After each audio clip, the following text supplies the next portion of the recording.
What is your leadership style? Can you give a few examples of this in action? I would say my leadership style is to lead by example and be supportive. Usually at my current job, when there's a new grad or new rentee, I'm usually the one that precepts them. What I do, I try to model good patient care. I try to stay calm, and I make sure that they feel safe to ask me questions. I believe a good leader should be visible and hands-on, and I have practiced that every day when I'm bedside with my patients. Tell me a time when you faced conflict or disagreed with a coworker or leader. One time that I had a disagreement or conflict with a coworker was there was a day where I was short on the unit, so it was that that tech and myself on the floor, so we were short staffed. And I noticed that she was taking multiple breaks throughout the day. I know we all have stuff to do and we're busy or take a phone call, and I totally understand. But it was getting excessive.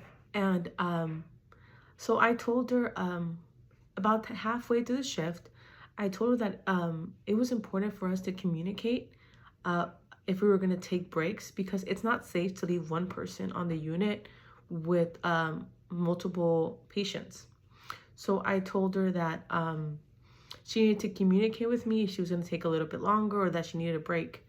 And after me speaking to her, she was respectful of my time, and I basically, when I disagreed with her, I did not make it personal. I wanted to make sure that everyone stays safe on the unit, myself and also the patients. Tell me a time you faced a problem and successfully solved it. One time that we had faced a problem was on my unit, we don't have multiple vital machines. So they were getting lost, and we were losing like items like the pulse ox, the thermometer, and other items. So what I did, I helped create a checkout list. So if someone was gonna remove something from a certain unit, they had to check it out, and that way everyone knew who was the last person to check it out and where it was.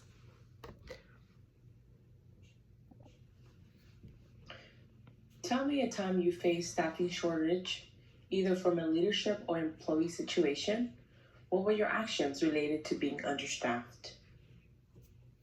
So there've been multiple times where I have been understaffed, but at my current job, I usually work as a med nurse, and I would hop on the floor to help my techs. So basically, if they needed a break or they were going to go to take the residents to the cafeteria or do activity, I would stay back with the patients who did not go to those activities, and I would do rounds.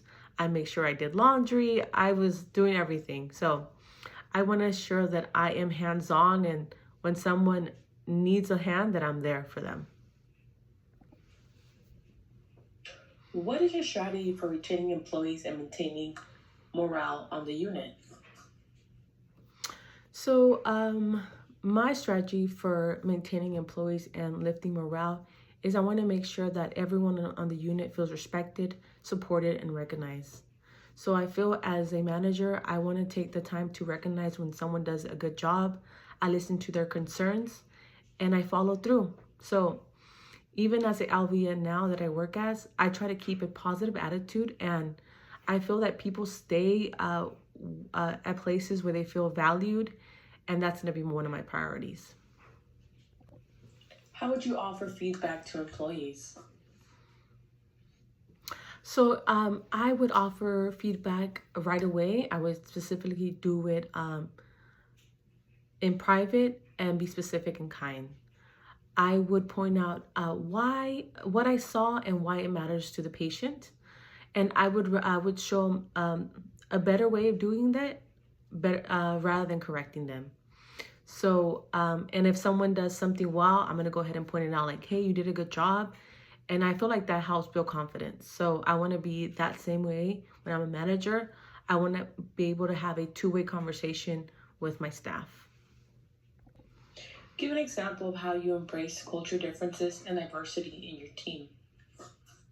So I have cared for many patients and I work with coworkers from all different backgrounds. So what I do, I try to make sure I get to know them. I want to learn like about their food, their family, their faith, and that's going to help me build better care.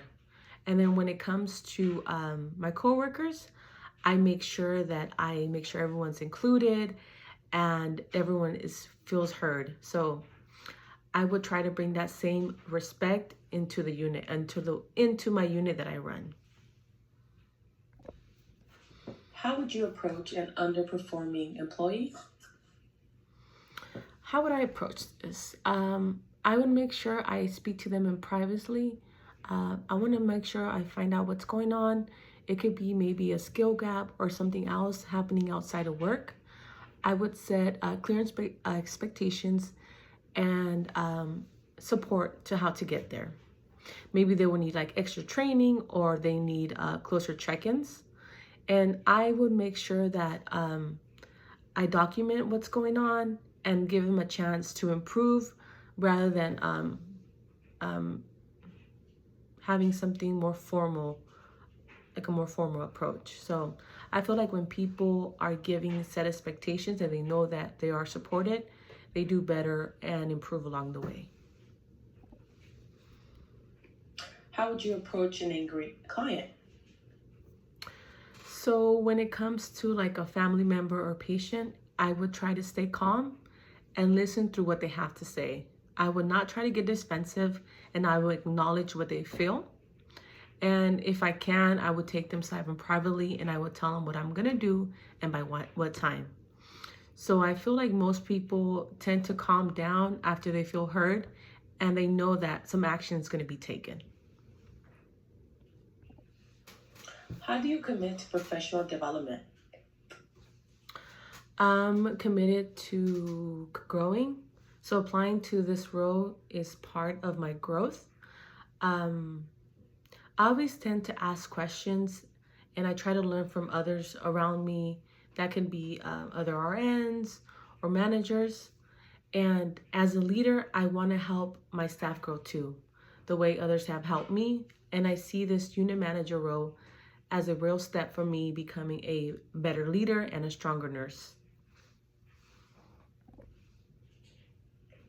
What would you do if you were presented with a process improvement project with an ambiguous direction? Okay, so I feel like I am pretty comfortable in figuring out things. I feel like being an LVN has made me adjustable and making sure I constantly adapt to every situation.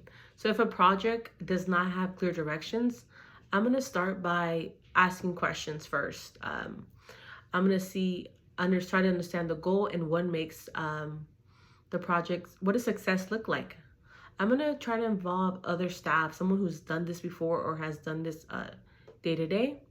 And I'm gonna try to take ownership of it. I'm gonna see if I can take steps to figuring out the project and keep in touch with like the person who assigned that to me and try to find a solution.